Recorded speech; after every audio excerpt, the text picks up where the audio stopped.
I'm Delia Gallagher in Rome, and this is CNN. This is GPS, the global public square. Welcome to all of you in the United States and around the world. I'm Fareed Zakaria, coming to you from New York City. Today on the program, the assassination of Japan's former Prime Minister Shinzo Abe, shot in broad daylight in a country with almost no gun homicide. We'll explore the murder and his legacy. Then, after a stunning series of resignations from his cabinet, Boris Johnson finally admits it's time to go. I want you to know how sad I am to be giving up the best job in the world. But them's the breaks. What happens now? I will ask former top Conservative Party official Camilla Cavendish. Also, Henry Kissinger on Vladimir Putin. The 99-year-old former Secretary of State has met with the Russian leader perhaps more than any other American. As the war in Ukraine continues to rage, what the West and the world needs to know about that man's intentions. And space, the final frontier for international conflict and perhaps even war. I will talk to General John Raymond, Chief of the United States Space Force. But first, here's my take. It's a famous saying that no military plan survives its first contact with the enemy. The greatest theorist on war, the Prussian General Karl von Clausewitz, often explained that strategy must be dynamic, constantly changing and rejuvenating itself. In his famous treatise on war, he wrote that some generals consider only unilateral action, whereas war consists of a continuous interaction of opposites. The West needs to take these lessons to heart in its struggle with Russia and adjust its strategy, which is currently in danger of failing. The core of the West strategy has been two-pronged: to provide Ukraine with arms, training, and money, and to impose massive sanctions on Russia. That basic idea still makes sense, but the balance needs to change. It is now clear that the economic war against Russia is not working nearly as well as people thought it would. Vladimir Putin cares less about what these sanctions do to the Russian people than he does about what they do to the Russian state. And thanks to rising energy prices, Bloomberg projects that the Russian government will make considerably more revenue from oil and gas than it did before the war, around $285 billion in 2022 compared to $236 billion in 2021. Meanwhile, Europe is facing its worst energy crisis in 50 years. The basic problem with the economic war against Russia, as I've argued before, is that it is toothless because it cannot sanction all Russian energy. The Russian economy is fundamentally an energy economy. Revenues from oil and gas alone make up almost half the government's budget. And unfortunately, the solution would not be for the West to stop buying Russian energy altogether, because with less supply on the world's market, it would only drive prices even higher. Having developed a dangerous dependence on Russian energy over the last 2 decades, Europe cannot quickly change that without plunging into a deep and protracted recession. Look at what is already happening on the continent, where natural gas prices are now 700% higher than they were at the beginning of last year. On July 11th, Nord Stream 1, the pipeline through which Germany gets most of its Russian gas, is scheduled to close for maintenance. It is possible that Putin will decide to punish the West and Germany by not letting it reopen. If so, Germany, Europe's largest economy, will almost certainly go into a recession. Putin's strategy appears to be impose costs on the West and then play for time, assuming that cracks in the coalition against him will grow as economic pain in these countries grows. Western countries are still not treating this challenge as a paramount priority. The Netherlands has a huge gas field, but it is actually slowing down production. Germany still will not reverse its self-defeating phase-out of nuclear energy. The Biden administration is still making it harder to finance long-term investments in natural gas and oil.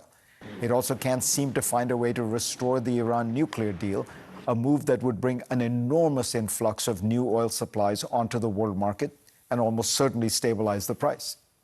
I understand there are valid objections and concerns with all these policies, but the priority has to be to defeat Vladimir Putin. Meanwhile, Putin's real vulnerability is on the military front. The Russian army has expanded its control in the Donbas region of Ukraine, but at great cost. Thousands of Russia's soldiers have died, its supplies are dwindling, and most important, it is finding it very tough to get new recruits. The Economist reports that the Russian government is having a hard time filling the ranks and is offering new recruits nearly triple the median wage. Russia is suffering heavy losses of military equipment that will be difficult to replace, especially when they require sophisticated technology, almost all of which it used to import from the West and its allies. Recently, Secretary of Commerce Gina Raimondo revealed that captured Russian equipment is being found to contain computer chips that were taken out of refrigerators and dishwashers. Western leaders should recognize that economic sanctions simply will not work in a time frame that makes any sense. They should try to increase as much of the supply of energy worldwide as they can, but also dial back those sanctions that are clearly causing more pain to the West than to Russia. Meanwhile, they should amp up military support to Ukraine, erring on the side of taking more risks. Freeing up the blockade around Odessa, for example, would be a huge economic win for Ukraine and a shattering symbolic defeat for Russia. Winter is coming. Homes in Europe might not have enough heat. Troops in Ukraine will find it much harder to dislodge Russians once the snow blankets the land. Time is not on our side. Go to cnn.com/Fareed for a link to my Washington Post column this week, and let's get started.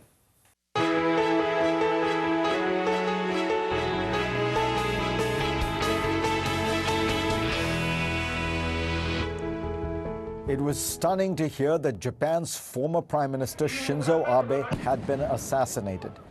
Stunning that this important leader of Japan and key friend of America was dead. Stunning, too, that he was killed by a gun in a country with absolutely stringent gun control and very low gun homicide rates. Abe has been the country's longest tenured PM, serving 9 years total in 2 separate terms. When I interviewed him in 2014, I found him to be direct and frank. I want to bring in Ian Bremmer, the president of the Eurasia Group, who knew Abe for more than a decade pretty well.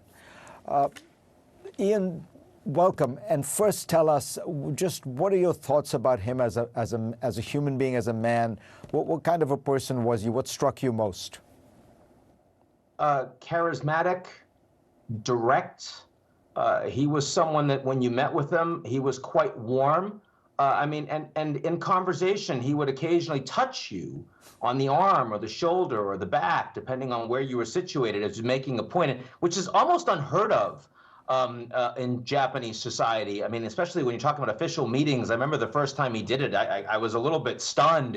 I mean, I don't know if you'd call it, Clintonian back in the day, right? Or Ronald Reagan-esque. But that's kind of who he was. And this is also a man that, had a second chance in politics after his first term ended sort of ignominiously with these health challenges. And that almost never happens in Japan as well.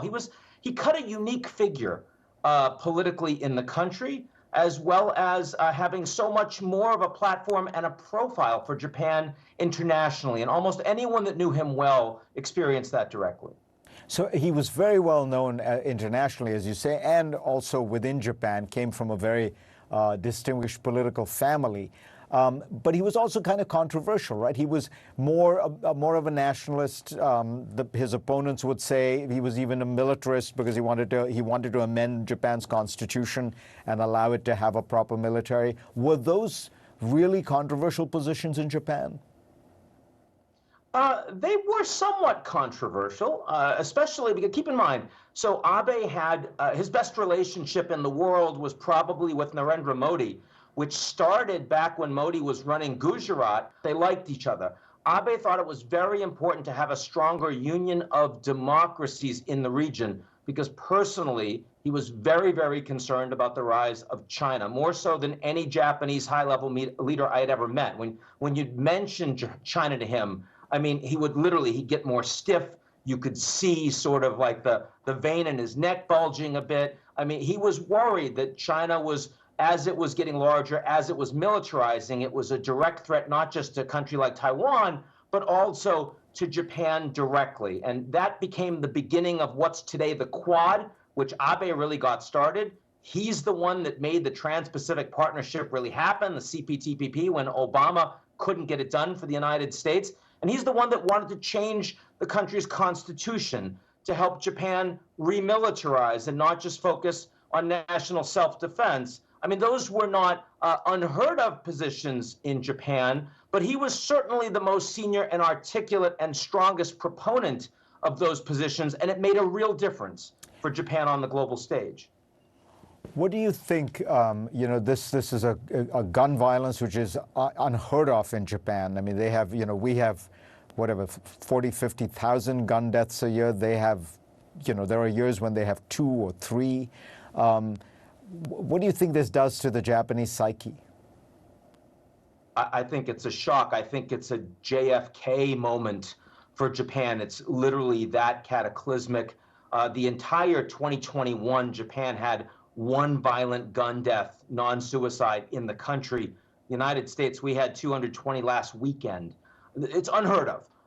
And you have to keep in mind that Japan is the most politically stable and the most consolidated of the G7 democracies. It's very homogeneous. It's almost a single-party democracy. The Liberal Democratic Party, which Prime Minister Abe was in charge of back in the day, they win almost every election, and they're about to again today because Kishida will benefit, the sitting Prime Minister, from the country coming together. This will not be a moment that disunites or fragments Japanese society.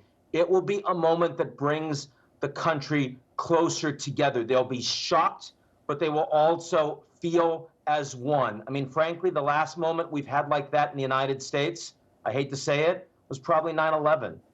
Your point about America, I have been thinking, imagine something like this happened in America.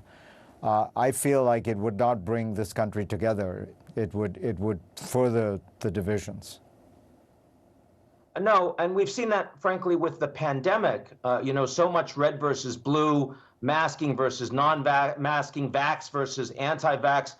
In Japan last week, even outside, 80% of the population was wearing a mask in 100-degree weather in Tokyo, record-setting.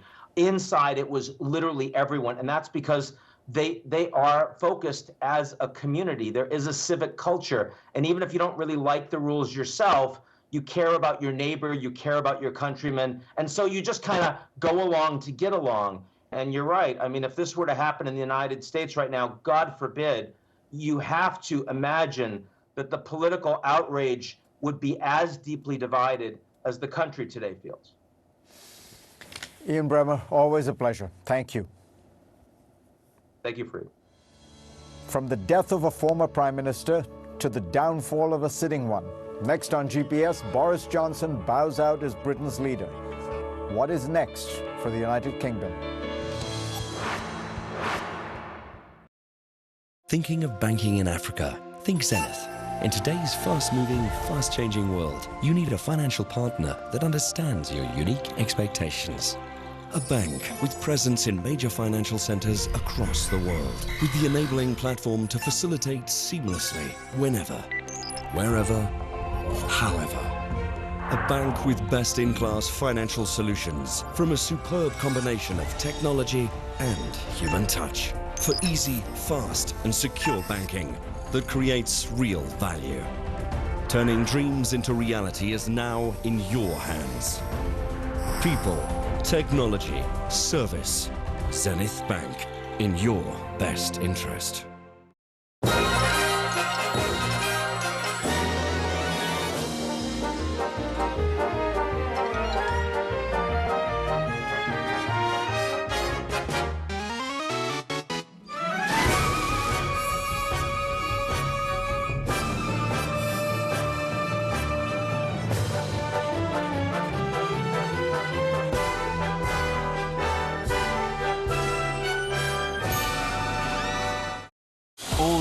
African Voices Changemakers. Create opportunities. Impact communities. Transform lives. Celebrating the biggest changemakers on the continent. It's one thing to achieve things for yourself, but how many people have you helped? How many opportunities have you given to as many people as you can? African Voices Changemakers. Tonight, only on CNN, in association with Glow. The world's biggest business stories. From every corner of the globe.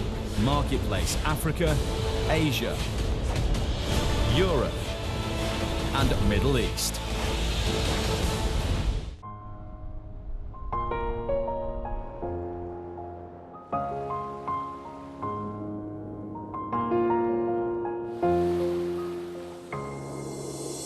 We share this place, we all belong.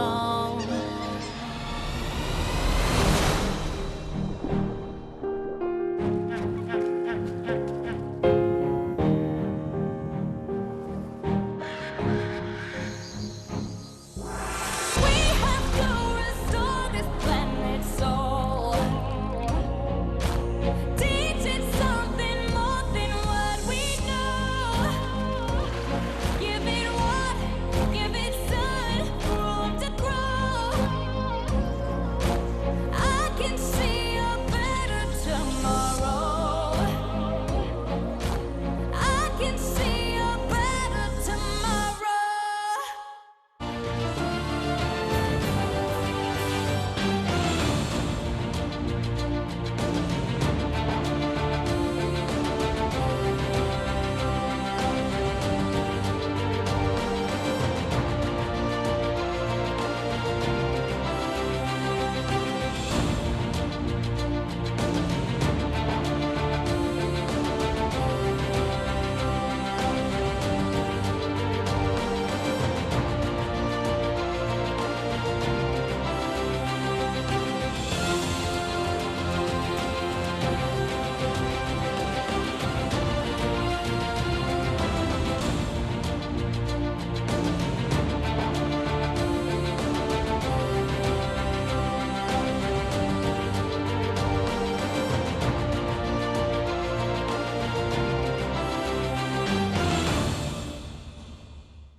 Connect the world with Becky Anderson.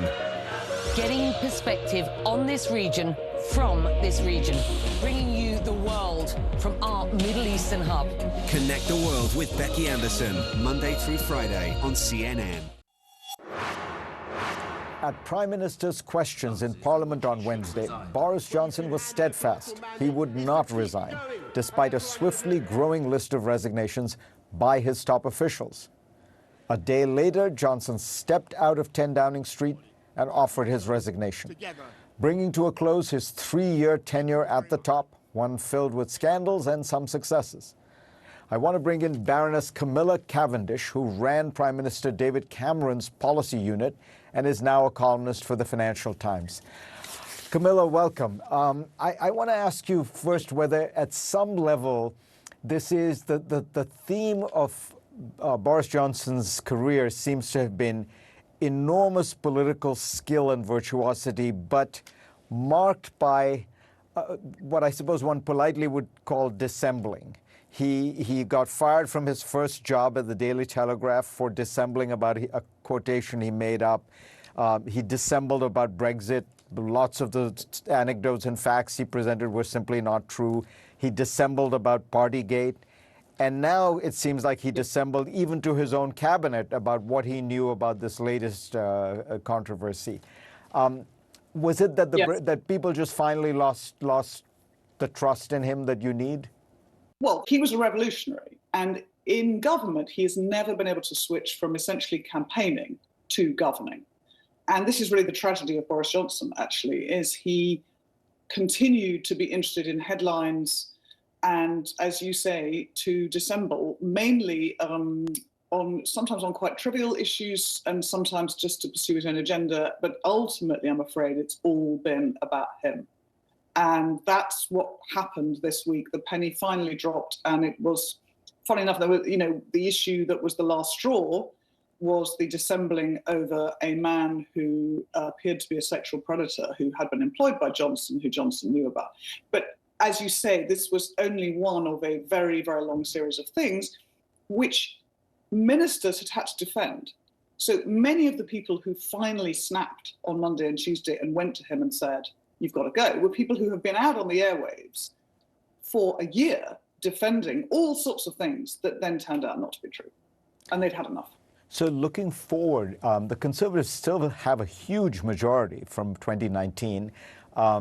Many people point out it would be hard to lose that majority in one election. In other words, the Conservative Party could be looking to another 6, 7, 8 years of ruling. Is there some figure who can bring the various factions together, particularly the ones that had been so at odds over Brexit? The coalition that Boris Johnson built, you're right. The big question for the Conservative Party is, can anyone keep that together? I think really the bigger question is, can the next leader sort of smooth over Britain's relationships with its allies, begin to rebuild trust in politics, because trust in politics has been so damaged by all of these episodes, and also trust in some of the institutions. So there are a huge number of candidates who are going to run. There are several big figures. Rishi Sunak, who was the Chancellor, has declared that he will stand. Jeremy Hunt, who was Health Secretary and Foreign Secretary, ran against Johnson for the leadership and got to the second place last time and has been outside of cabinet. He will also run.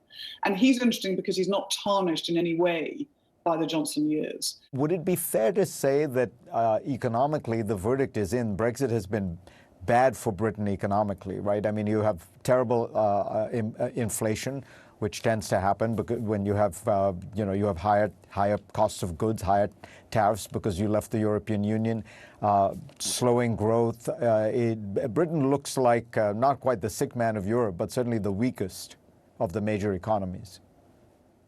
Yes, I mean, for a while it was hard to disaggregate the effects of the COVID pandemic from the effects of Brexit.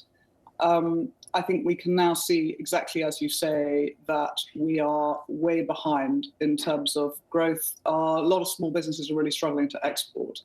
And we've got to remember that there were various possible versions of Brexit.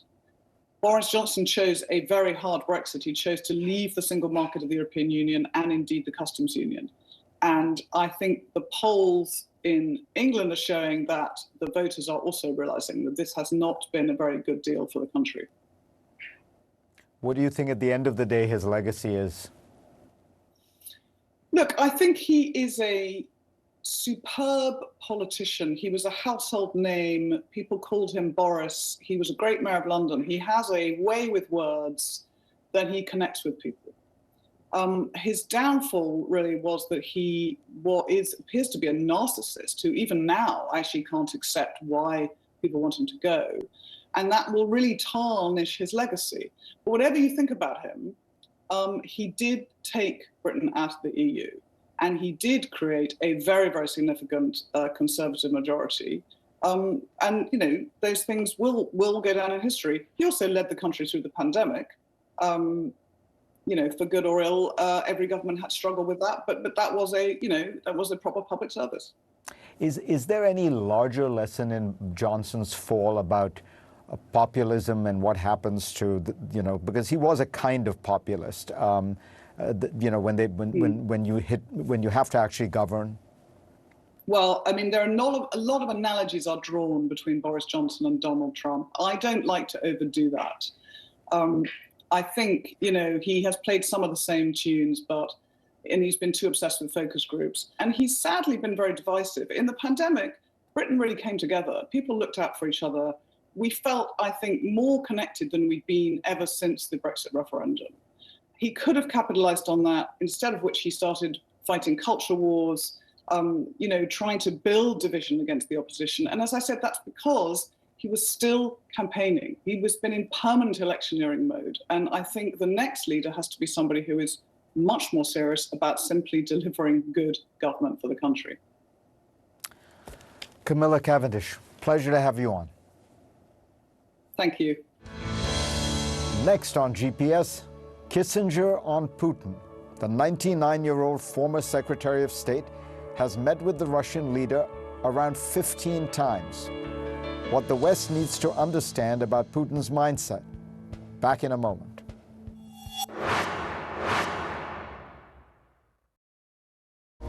CNN Act, in association with Bois Group.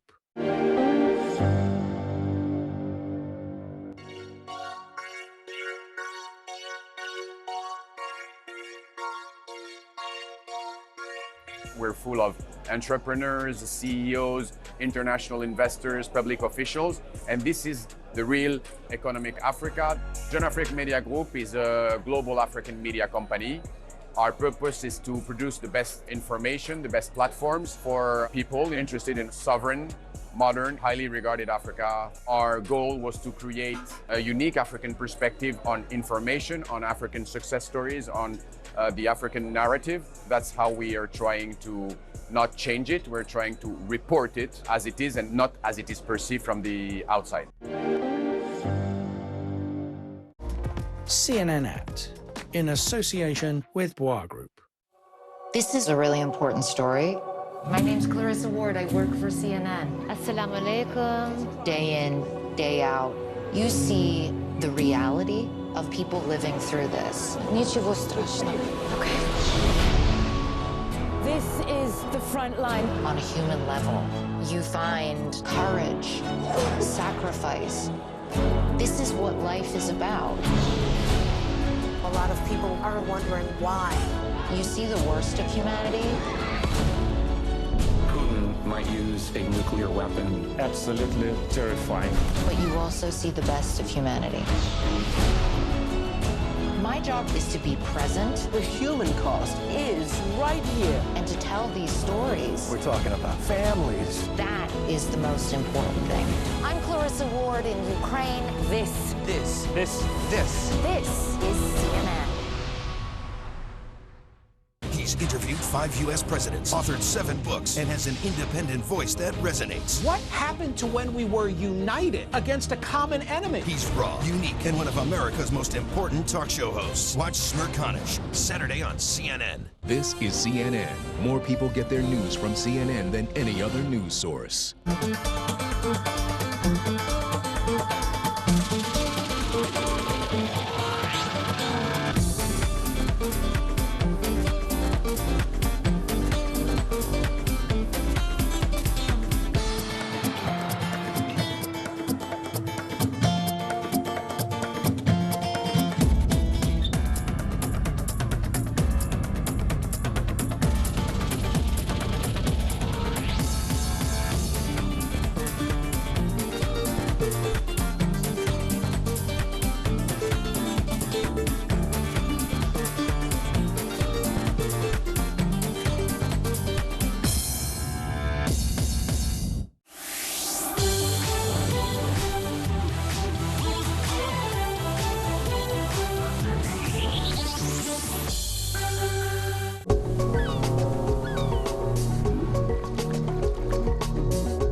Business is all about making connections.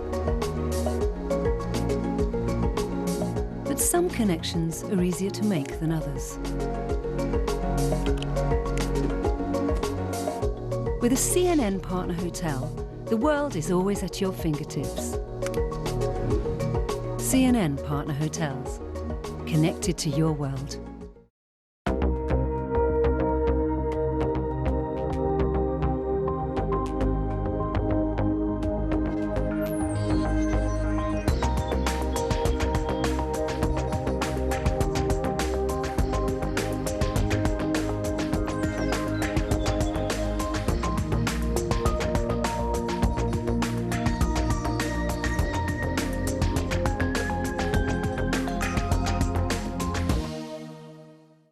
I'm Tumana Karachi in Istanbul, and this is CNN.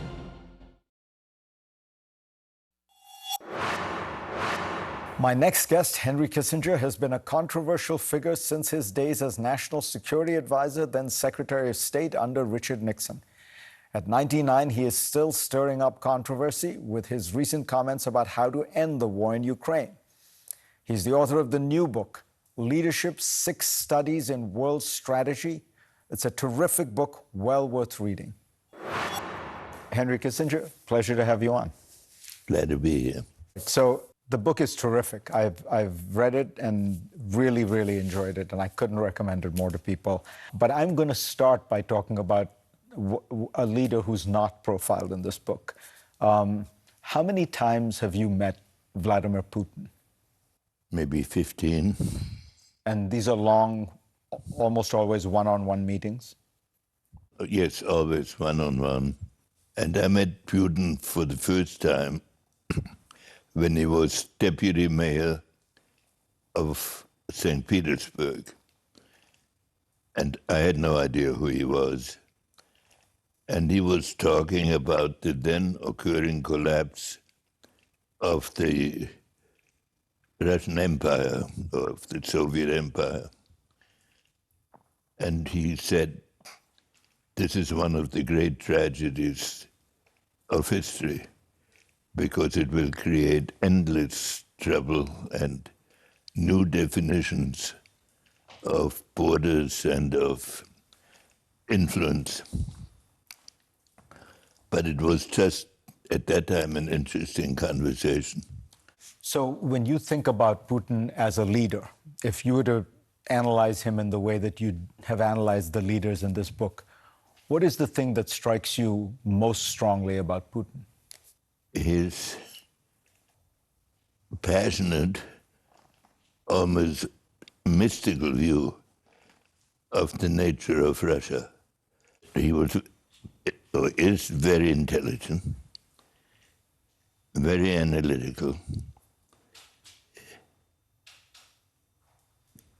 quite aloof. But on one occasion he said to me, some days I think I know everything, and other days I think I know nothing. That it's not something world leaders would usually say in conversations, but it indicates the inner struggle he was going through in dealing with both the domestic evolution and his perception of the foreign challenges to Russia. When you say, he's very analytic, that's also been my experience in the few times I've met him. So what explains what seems, he just seems careful. What explains this very bold, almost reckless move in Ukraine? I wouldn't have expected it. I thought when he concentrated the troops around Ukraine, it was for bargaining. And I wouldn't have been surprised if he had taken a slice. But to attack the whole country and try to reincorporate it, you can interpret it in one of two ways. The way it is generally interpreted, I know almost no exception, it's that he wanted to reconstruct the empire. But you could also interpret it as a recognition of growing Russian relative weakness, that the domestic situation is not evolving very rapidly. And here the West is approaching via Ukraine. And I think that I interpreted it to myself as much as a last act to show that there were limits to what Russia could tolerate. So you proposed at Davos that Ukraine make clear that it does not intend to go further than the February 24th lines. In other words, that it wanted to reverse Russia's aggression this year, but not go further. And that became somewhat controversial. I didn't even address it to the Ukraine. Right. I said a dividing line for ending the war should be the status quo ante. Right. A return to the February 24th situation. Yeah, but that's still a very substantial retreat. For the Russians. For the Russians. But you're saying, I want to be clear, you're saying you do not believe that it will be easy to get the Russians back to those lines? In other words, reversing the aggression of this year? Will be very difficult. But I think it has to be our objective. Because if we settle for whatever the situation is when the Russians offer a negotiation, and if it acquires thereby all of the Donbass and the stretch along the Black Sea, that will be interpreted that in the end, NATO could not protect a friendly country. The problem of Ukraine fundamentally is, it seems to me, that the Ukrainians sort of reject entirely this, what you call the mystical Russian narrative, right? They see themselves as firmly part of the West. They want to be a liberal democracy. They want to be, capitalist society. They want to be allied with the West. Can Putin live with that? Well, before the war, I would have said no. And I warned against incorporating Ukraine into NATO 10 years ago and predicted it would lead to some sort of conflict. But the solution that I had then, or that I had in mind, to make Ukraine a bridge between Europe and Russia, it's not possible now. After the destruction of this war and the way it's been conducted and the suddenness of the attack. So now Ukraine, whether formally or not, is part of Europe. And that will be a very hard decision for Putin to make. And it may not be Putin who makes that decision, or it may not be Putin who survives that decision. Next on GPS, I will ask Henry Kissinger whether January 6th was a bigger deal than Watergate. When you invest in people, you give them the opportunity to be more. With up to 20 million young people joining the African workforce each year, empowering the next generation has never been more important. Access Bank's Project LEAD has equipped over 90,000 students with leadership training. And our Pitchathon scheme invests in female entrepreneurs, helping them realize their vision. Access. More than banking.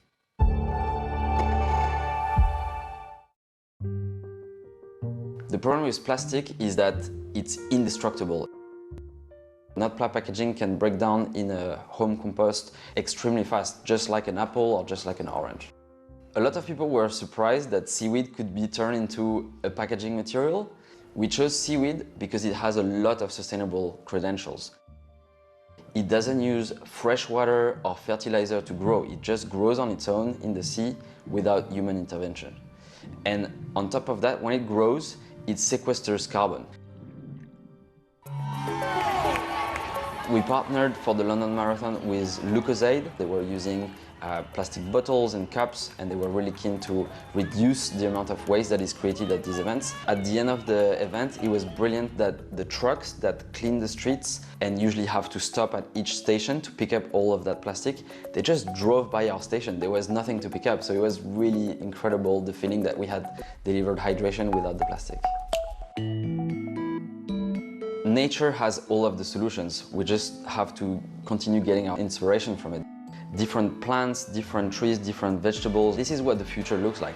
We need to use more of other natural materials. And I think through this diversity, we can really solve this problem. And I'm really hopeful that we will.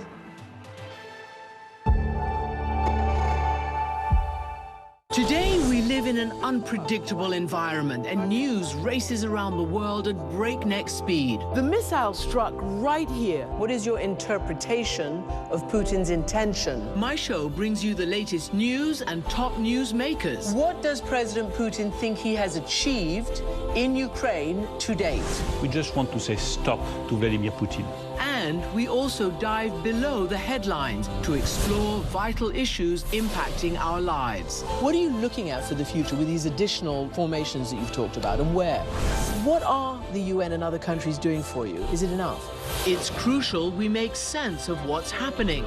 We are doing this for our very survival. What do you think a peace or a ceasefire or an end to this looks like?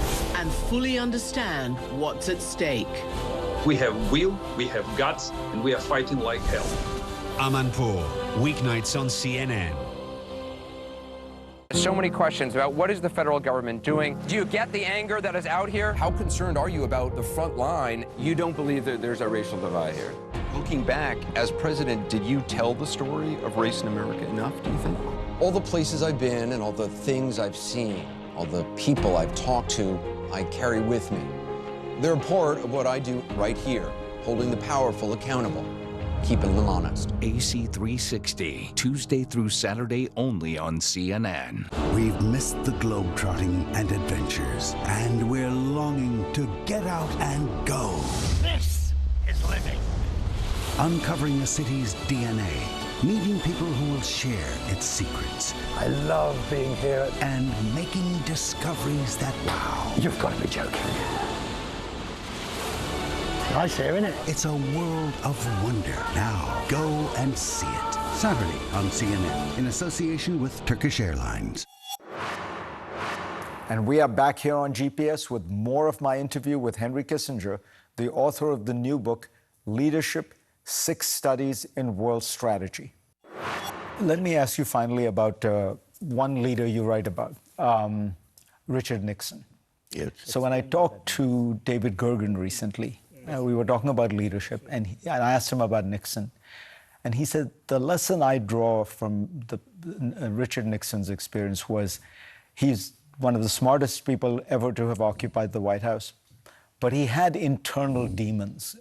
And unless you have dealt with your internal demons, you know, they will in some way come out.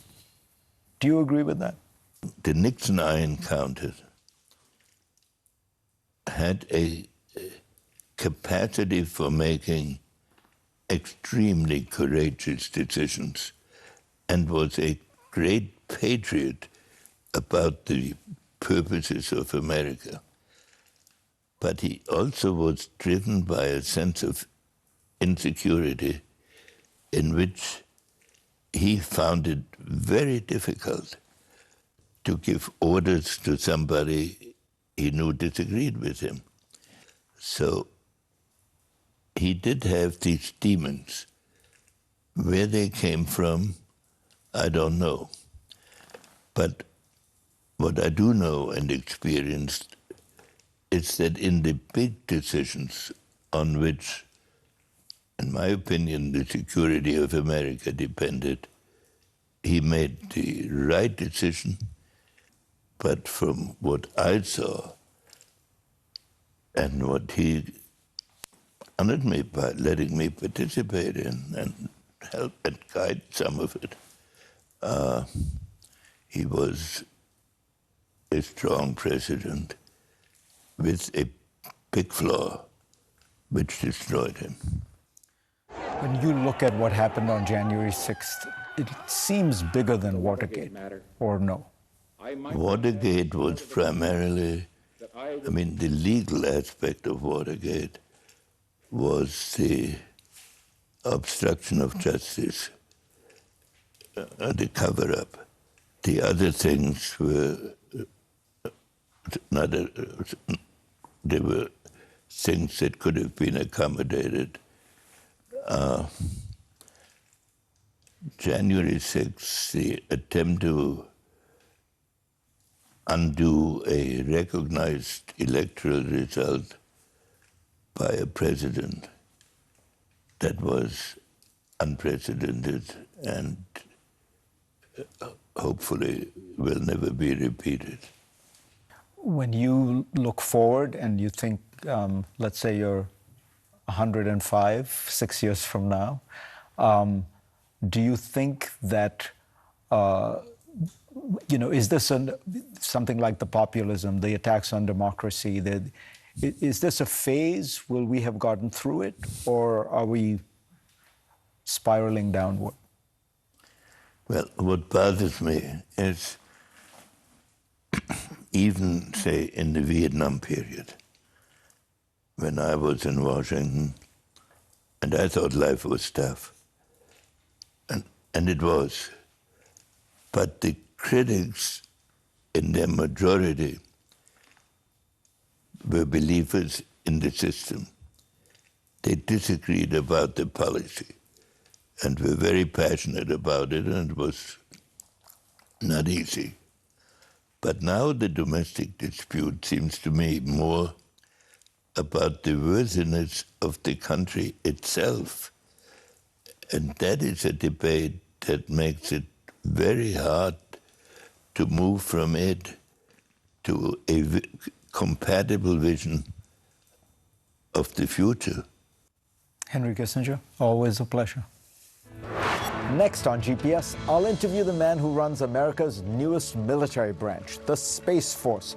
General John Raymond will tell us why in space, just as on Earth, the U.S. faces many threats.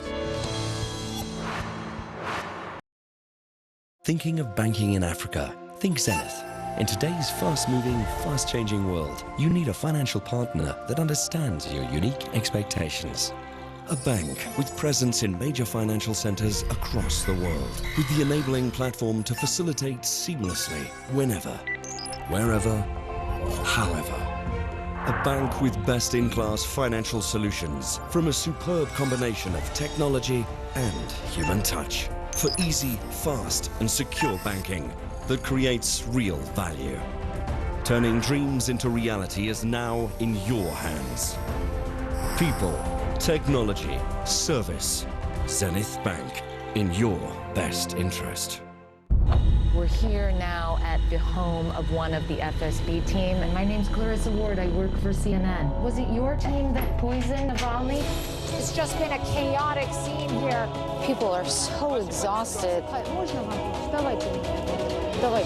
Just gonna help her carry this bag. We were just in the hospital. It was shocking. Why do you think India has been hit so badly? Scores of Taliban fighters, and just behind us, the U.S. Embassy. Why does a small group of women asking for their right to be educated threaten you so much?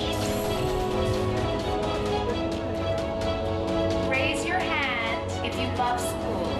I'm the one who has to look them in the eye. Can I have your word? These people are depending on you. You can hear gunshots every couple minutes. Now they're pressing in. They want desperately to tell their story.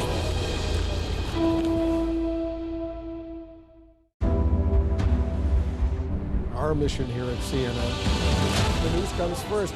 You really work as hard as you can, getting the facts. It is critically important. To our viewers in the United States and around the world, welcome to the Situation Room. We have breaking news.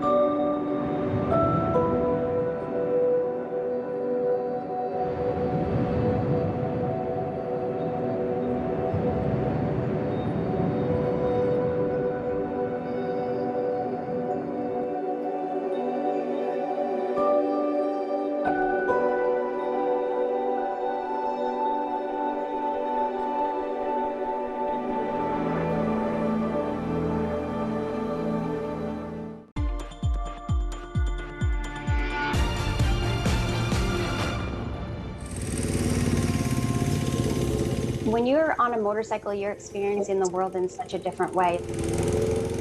When you hit the open road and there's nothing but kind of the sunset that you're chasing, it really does give you a sense of what it means to be alive. My name is Lauren Trantham, and I'm the founder and executive director of Ride My Road. Ride My Road is a fundraising organization. We primarily operate within the motorcycle community to raise funds and awareness around the topics of human trafficking in the United States. In 2016, I was going through a divorce, and it was a really tough time for me. And so I decided to jump on my motorcycle and take my camera. I did 10,000 miles across America. I photographed 40 survivors. That was really how I began this journey, was more as a personal project as a photographer, with just this idea, this thought that can we heal a broken heart through helping others? Survivors are literally the best among us. They have persevered and have so much resilience, and we have so much to learn from them. We look at vulnerable people and think that maybe they're just cast aside or they're not important, but I think really we need to look to them if we want to move forward on issues like human trafficking. I'm Nick Robertson in London, and this is CNN. On December 20th, 2019, then President Donald Trump signed a defense spending act that included within it a provision to create the country's sixth military branch, the U.S. Space Force. Despite some late-night ribbing about the name of the force, Space Force! Its logo and its uniforms, the force's mission is actually very simple and deadly serious: to protect the United States and allied interests in space. That becomes increasingly important as major tensions dominate U.S. relations with both Russia and China, nations with ever more powerful space programs.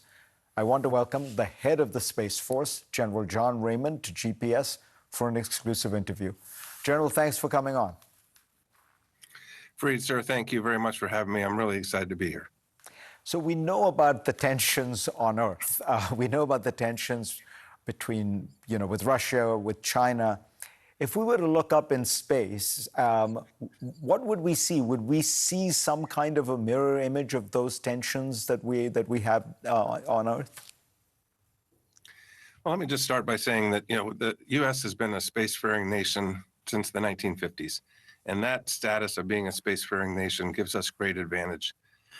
Space underpins all of our instruments of national power, whether it's diplomatic, information, military, or economic. And it is a domain of competition, just like all other domains, air, land, and sea. And so as you were to look up in space, you'd see a domain that's changed pretty significantly over the last couple decades. A domain that's become much more congested with the numbers of objects that we're tracking close to 50,000. Which just a few years ago, I would have told you it was only about 22,000. The numbers of satellites that are up in space have gone from about 1,500 a couple of years ago to almost 5,000 today. We see increased competition. We see an increased contested nature of the domain. So every now and then you hear about the Russians or the Chinese blowing up a satellite, which I've always assumed was a kind of, I don't know, warning or, showing off the capacity to take down satellites. The U.S. obviously has the most in the world and the most critical ones. How do you read those explosions? First of all, I read them as being very reckless and irresponsible behavior.